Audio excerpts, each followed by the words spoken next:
বিসমিল্লাহির রহমানির রহিম। আসসালামু আলাইকুম ওয়া রাহমাতুল্লাহি ওয়া বারাকাতুহু।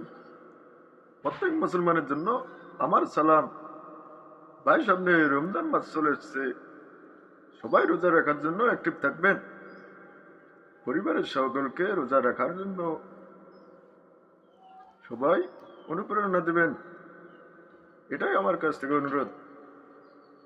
তো ডক্টর জাকির এভাবে বলে, তো এবার কি বলছে কেডি পাঠক, আদালতের কেডি পাঠক। ইওর অনার, আমি মহেশবাবুর কাছে যে আমি প্রশ্নটা জিজ্ঞাসা করেছিলাম, সেই প্রশ্নটার উত্তর আমি যথাযথভাবে তার মুখে না পেয়েও কিন্তু আমি সিসিটিভির ফুটেজ থেকে এবং সেই সিসিটিভির ভিডিও থেকে আমি এই প্রমাণটা পেয়েছি।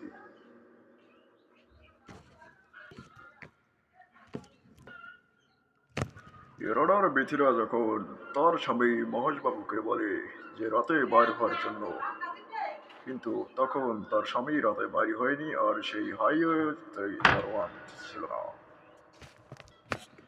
ইওর অনার, আমি মহেশবাবুর কাছে এটাই জানতে চাই যে তিনি তার স্ত্রীকে খুন করেছেন কি না। আর এই সিসিটিভির ফুটেজ থেকে এটাই জানা যায় যে মহেশ তার স্ত্রীকে খুন করতে পারে না, কারণ মহেশ তার রুম থেকে অনেক দূরে ছিল। এভাবে বলছে কেডি পাঠক। এবার শুনবেন ফাটাকেষ্ট কি বলতেছে মিঠুন। আরে চলা মারবো খানে, লাশ পড়বে শ্মশানে, আর খবর দেখাবে চলা টেলিভিশনে। আরে তোরা তো রনাদের বাপ, বাস ফাটো।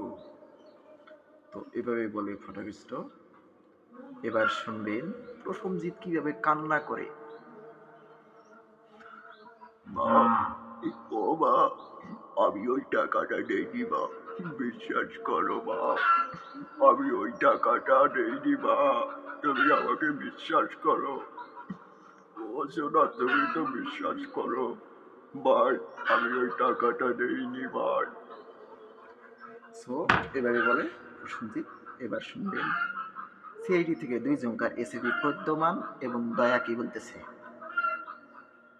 দয়া, আমার মাথায় ঢুকছে না, ওই খুনটা কেমন করে হলো?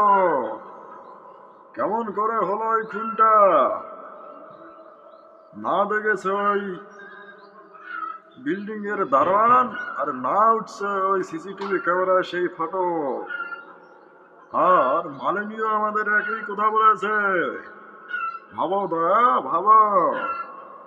এবার দয়া বলতেছে, হ্যাঁ স্যার, সেটাই তো। ওই বেটা খুনিকে যদি আমি আমার একবার ওই হাতের মুঠে পাই না, বেটার মুখ দিয়ে পিয়ানো বাজাবো। বেটা জানি না যে আমি দয়াকে। কি বলছে এবার হিরো আলম।